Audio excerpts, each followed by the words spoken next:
বন্ধুরা কিছুদিন আগে কলকাতার এইডেন গার্ডেন স্টেডিয়ামে কেকেআর বনাম এমআই এর মধ্যে আইপিএল এর লিগ স্টেজের যে ম্যাচটি অনুষ্ঠিত হয় সেই ম্যাচে রোহিত শর্মাকে প্রথমে দেখা যায় কেকেআর এর ড্রেসিং রুমে প্লেয়ারদের সঙ্গে বসে থাকতে, যার পর বন্ধুরা কেকেআর দলের কোচ চন্দ্রকান্ত পণ্ডিতের সঙ্গে রোহিত শর্মা মাঠের মধ্যে কিছু বলছিলেন। আর বন্ধুরা এই দুজনের মধ্যে বলা কিছু কথা সেদিন স্টার স্পোর্টের চ্যানেলে লাইভ কভারেজ করা হয়। মূলত স্টার স্পোর্টের সেই ভিডিওতে দেখা যায় রোহিত শর্মা চন্দ্রকান্ত পণ্ডিতকে বলছিলেন, আমি মন্দিরের মতো জায়গাটি গড়ে তুলেছি যাকে আমি শ্রদ্ধা করি। এছাড়া রোহিত শর্মাকে বলতে শোনা যায় এটি আমার লাস্ট ইয়ার। আর এই ভিডিওটি স্টার স্পোর্টের ব্রডকাস্টিং করা হয়। এছাড়া কলকাতার অফিসিয়াল পেজ থেকেও সোশ্যাল মিডিয়ায় এই ভিডিওটি পোস্ট করা হয়। ভিডিওটি অতি দ্রুতই তুমুল ভাইরাল হতে শুরু করলে কেকেআর এর অফিসিয়াল পেজ থেকে এই ভিডিওটিকে ডিলিট করে দেওয়া হয়, যার পরে বহু মানুষ বহু রকমের খবর ছড়াতে থাকে, যেখানে বন্ধুরা শোনা যায় রোহিত শর্মা পরের বছর থেকে কলকাতা দলের হয়ে অফিসিয়ালি খেলতে চলেছেন। রোহিত শর্মার এই ভিডিও দেখে বিভিন্ন দর্শকরা প্রেডিক্ট করতে থাকেন রোহিত শর্মা এমআই এর ম্যানেজমেন্টের উপর ক্ষুব্ধ হয়ে আছেন। তিনি পরের বছরই তিনি 5 বারের চ্যাম্পিয়ন করা সেই মুম্বাই ইন্ডিয়ান্স দল থেকে বেরিয়ে যেতে চলেছেন, যার ফলে তিনি আইপিএল এ হয়তো অকশনের মাধ্যমে অন্য কোনো দলে চলে যাবেন, অথবা বন্ধুরা তিনি হয়তো আইপিএল এ এরপরে আর খেলবেনই না।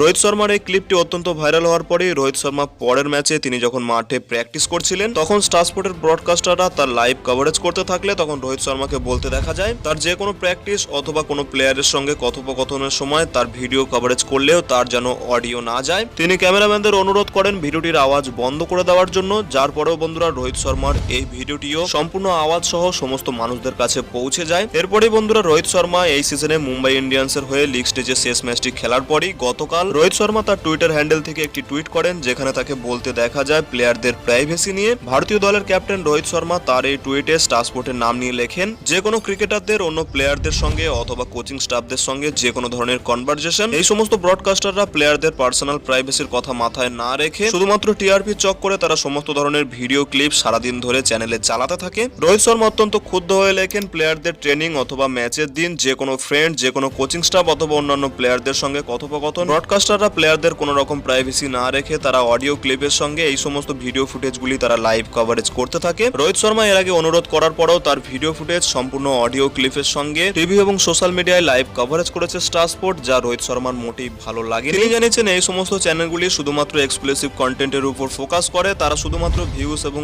এঙ্গেজমেন্টের কারণে প্লেয়ার এবং ফ্যান্সদের মধ্যে ট্রাস্ট ইস্যু ভেঙে যায়, যা ক্রিকেট এবং ক্রিকেটার্সদের জন্য অত্যন্ত ক্ষতিকর। তিনি জানিয়েছেন সামনের দিনে এই সমস্ত ব্রডকাস্টাররা জানি সমস্ত প্লেয়ারদের প্রাইভেসি নিয়ে কনসার্ন থাকে। আর বন্ধুরা এর আগে ব্রডকাস্টারদের এই ধরনের কার্যকলাপ নিয়ে সুনীল গাভাস্কার এবং গৌতম গম্ভীরদের মতো প্লেয়ারদেরও বলতে দেখা গেছে। বন্ধুরা ভারতীয় দলের ক্যাপ্টেন রোহিত শর্মার এই পয়েন্ট অফ ভিউ নিয়ে তোমাদের কি মনে হয়? তোমাদের মতামত ভিডিওর নিচে কমেন্ট সেকশনে অবশ্যই জানাতে পারো। আর বন্ধুরা ক্রিকেট সম্বন্ধীয় এই ধরনের জেনুইন আপডেট সবার আগে এই চ্যানেলে পাওয়ার জন্য অবশ্যই বন্ধুরা চ্যানেলটিকে সাবস্ক্রাইব করে পাশে বেল আইকনটিকেও ক্লিক করে রাখো। ভিডিওটি ভালো লাগলে ভিডিওটিকে একটি লাইক করে পারলে বন্ধুদের মধ্যে শেয়ার করে দিও। দেখা হচ্ছে এমনই কোনো অন্য ভিডিওতে। Till then bye by.